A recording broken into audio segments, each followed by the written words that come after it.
When the name Bill Murray comes to mind, it conjures names of Ghostbusters, Stripes, Scrooged, The Aquatic Life even. But where did he get his start from? And also, besides being on Saturday Night Live, he actually got his start, one of his first feature-length movies, Meatballs. Bill Murray's feature film and starring role debut. Bill Murray is at his hilarious best. In this classic comedy that's Animal House Goes to Summer Camp, says Newsweek. Bill Murray plays Trapper, the wisecracking, rule-bending head counselor at Camp North Star, whether playing pranks on Camp North Star's clueless director, wooing a female counselor, or scheming against the rich brats of a rival camp. Tripper delivers fun and mayhem in a laugh-filled summer that his campers will remember forever. This is 1971, 91 minutes. So, of course, we all know Bill Murray is definitely a comedic actor. He can do some, dramas and other things like that. But overall, we know him for SNL and Ghostbusters. So, how did I feel upon seeing his feature debut? Overall, this movie was pretty good, I would say. It is not perfect. It's definitely not like the greatest thing ever made. And, it's pretty funny. We get to see his comedic timing. What I've noticed with Bill is he goes, when he gets a line, he says it in a frenetic, but not over-the-top way, a la Nicolas Cage, And, for one example, in Ghostbusters 2, where he says, they were about exposing whatever, and he says, and you don't want us exposing ourselves. Groundhog's Day as well. It's the deadpan, hilarious delivery that it works for him.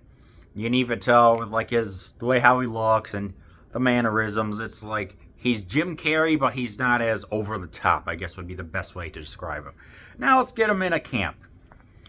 This is full of some funny scenes. For example, when they get Mortimer, Mickey, a reference to Mickey Mouse, they decide that they're going to just throw him out in the lake. So what are they going to do? They're going to strap him to the bed, and they got 4 guys lifting him up, so that's roughly 250 pounds or so, I would say. But he won't fit through the door, so it's like they're trying to do it this way, getting him through the doorway. It's like, okay, turn him. Somehow, this guy is sleeping through the entire thing, completely clueless, until he wakes up the next morning aside the road. I'm like, how did you not wake up during all that? That's freaking funny.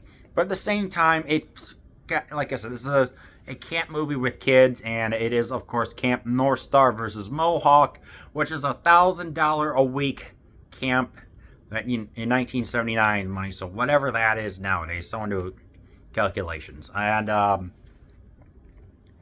it's like they cheat to win inside some sports. It's supposed to be a healthy rivalry between them. It turns out that they're just cheating with slingshots and stuff like that, and just defeating the whole purpose of it. It's just not cool, So ultimately, it just does not. And you kind of wanted to see them get their comeuppance, and Tripper befriends a kid named Rudy Garner, and it's like gives the kid self-confidence, gets him in a shape to go jogging at least 3 miles a day, and it's like you feel it's. What makes this movie good are the scenes. It's like it's comedy, but it's not over the top. It's like Animal House at a summer camp. Maybe not.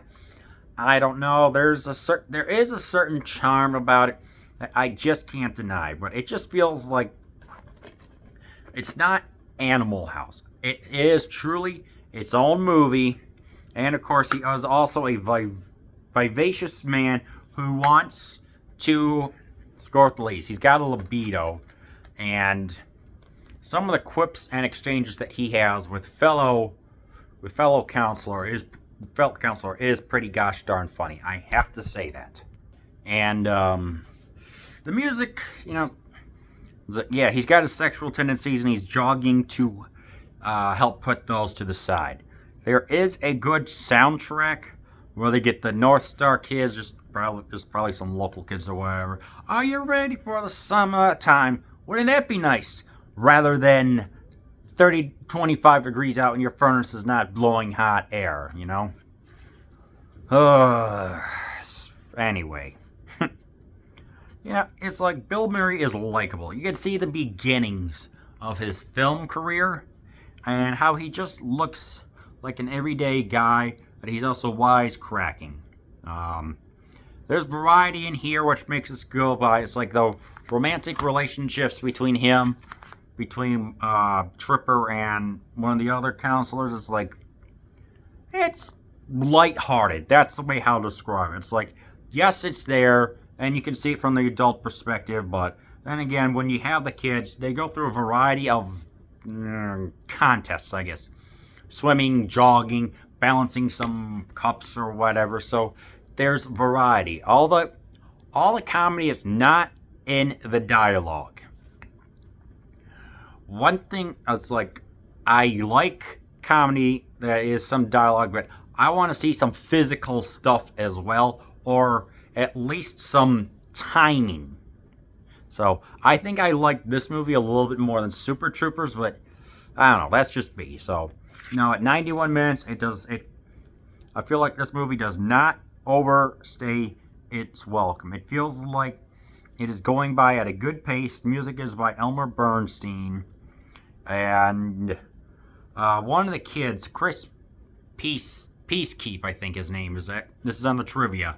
Grew a mustache, and for some reason, Bill Murray did not like this. So what did he do? Got some shaving cream and shaved all the peach fuzz off the kid. So he received his first shave from Bill Murray. Now that's pretty gosh darn cool. Yeah. It's like, it's a band. This movie is a band of lovable idiots would be the best way, because Meatball is referred to someone that's like silly or can be kind of a little bit of an idiot. So that's pretty much what this is. This movie is pretty gosh darn good laughs. It's got some romanticism. It's got the dry humor / very comical but not over the top delivery from Bill Murray. The music is fine, and you know what? It's a good time. It's just not as raucous as I think it should have been. Maybe if they had, I don't know, had like maybe one or two more jokes or something like that with the kids telling jokes. I mean, there are some jokes here and there, but I don't know. It just felt like it needed just maybe one or two more little things, and it would have been truly funny. But you know what? It's good. If you want to have a good time, you want to hear some all right songs, you want to see kids being kids, I recommend that you watch Meatballs.